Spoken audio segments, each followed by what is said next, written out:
So when we look at global trade, everything seems to be shifting, doesn't it? The big question is India really poised to grab this huge China plus one opportunity? And how important is something like this new India-UK free trade agreement in, making that happen?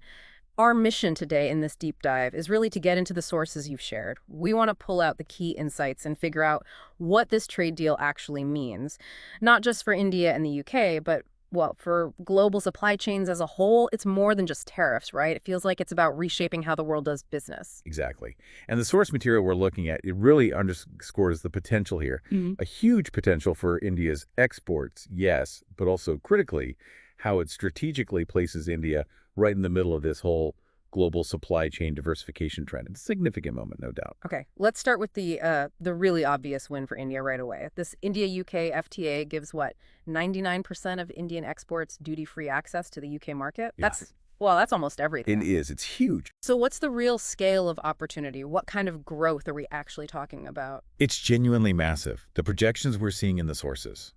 They're pretty striking. We're looking at a boost to Indian exports, maybe 20 to 40% in some key sectors. Wow. And maybe even bigger picture, it's projected to potentially double the trade between India and the UK. Yeah. Get it over, say, $100 billion by 2030. That's not just small steps. It's a serious economic jump. Okay, right. Let's unpack that because 99% duty-free, that's a real game changer. For a lot of businesses, maybe even consumers listening, the question is going to be, which specific sectors really stand to gain the most here? This is where you start to see the direct impact, isn't it? Yeah, and what's really interesting is how it's not just, a general cost cut. It seems strategically designed to help India challenge some of those long-standing supply chain setups, the ones that have often favored other Asian manufacturing centers. We're talking significant tariff cuts across major industries. Right. So, for instance, textiles and apparel. Over 1,000 categories are now duty-free. That really changes India's cost competitiveness, helps it potentially leapfrog rival. 3,000 categories. Yeah, and then you look at gems and jewelry. That 4% duty, gone. Just zero. That's a huge green light for Indian manufacturers. Right. Leather and footwear, too. A 16% duty was wiped out. Again, much better price competitiveness. And it keeps going. Marine products, think shrimp, tuna, basically all major items are now duty-free. Okay. Processed foods. Tariff lines slashed by up to 99%. Big boost for things like ready-to-eat meals, spices, pharmaceuticals, especially generics, medical devices that get much more cost-competitive entry, even engineering goods, chemicals, plastics. They're seeing big tariff cuts, projected growth, and key electronics categories, too. Duty-free access. That scope, across so many different sectors, it's clearly huge. It really paints a picture of how this could directly impact businesses and consumers globally, offering new options, maybe better prices on a whole range of goods. But like you said, this isn't just an India-UK thing. It seems tied into this much bigger global shift, this China plus one strategy everyone's talking about. For anyone maybe not up to speed, what exactly is that strategy, and why is it suddenly so important right now? Right, so China plus one, basically, it's about multinational companies, the big MNCs, actively trying to diversify their supply chains. For years, many relied heavily, maybe too heavily, on China as their primary manufacturing base. But now, several things are pushing them to change. You've got rising costs inside China, more complex regulations, and definitely heightened geopolitical uncertainty. All these things are making companies think, okay, we need alternatives. We need other places to source and make things. That's the core idea of diversification. Got it. So how does this specific India-UK trade deal fit into that puzzle? How does it help India become, a serious contender for that plus one spot? Is this the push it needs? Well, this is where the FTA acts as a really crucial strategic piece. First off, it's about attracting global investment. If MNCs know they can make things in India relatively cheaply and then export duty-free to a major market like the UK, India suddenly looks much more attractive as a base. It helps integrate India into those global supply chains. Makes sense. Second, it really strengthens those high employment sectors in India.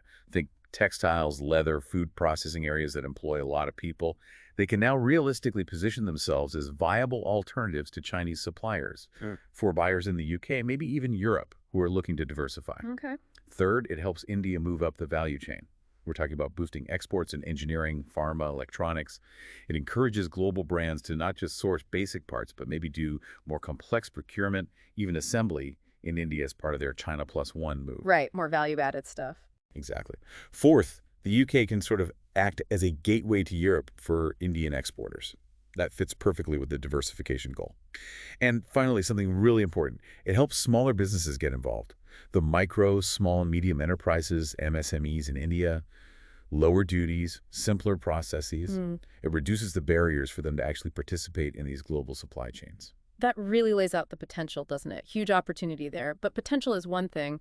What do the sources say India actually needs to do? What are the sort of action points to make sure this opportunity turns into real, sustained growth? Yeah, the sources are pretty clear that the opportunity is there, but actually grabbing it, that depends on India taking some key steps. First, they really need to keep improving the ease of doing business. That means streamlining rules, cutting red tape, making logistics smoother, faster. Competing with Southeast Asia on cost and speed is crucial. Okay, logistics, bureaucracy. Exactly. Second, infrastructure. It needs serious upgrades. Ports, roads, digital networks, all essential to attract that manufacturing investment and handle bigger export volumes efficiently. Right. Third is skilling up the workforce. Training people in advanced manufacturing, quality control, meeting international standards. That's vital. Fourth, India needs a really proactive push to attract investment. Go out and market itself to those global firms looking to diversify, specifically pointing out these new FTA advantages. So sell the benefits. Pretty much. And finally, continuing with regulatory reforms, things like land, labor, tax policies. Making those simpler and more predictable helps lower costs and encourages that foreign direct investment, the FDI.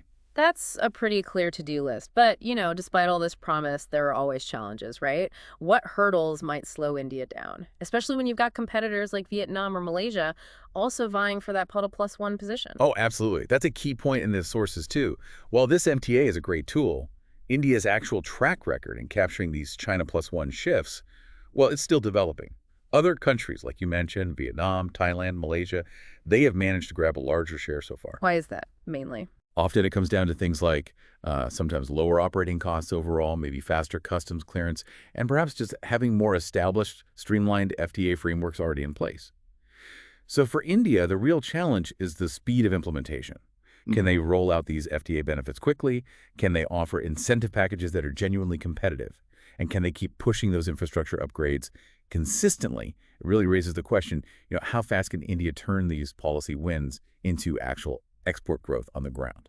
Okay, so boiling it down, the main takeaway seems to be this India-UK trade deal. It's a really significant boost, a catalyst for India to widen its export base, especially in areas where it goes head-to-head with China. Precisely.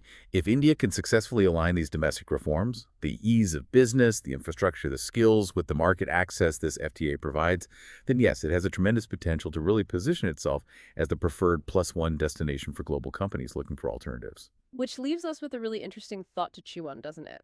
If India does fully realize this potential as a major China plus one hub, how might that fundamentally reshape the whole global map of trade and manufacturing? And what kind of maybe unexpected innovations or new partnerships could bubble up from that kind of major reordering?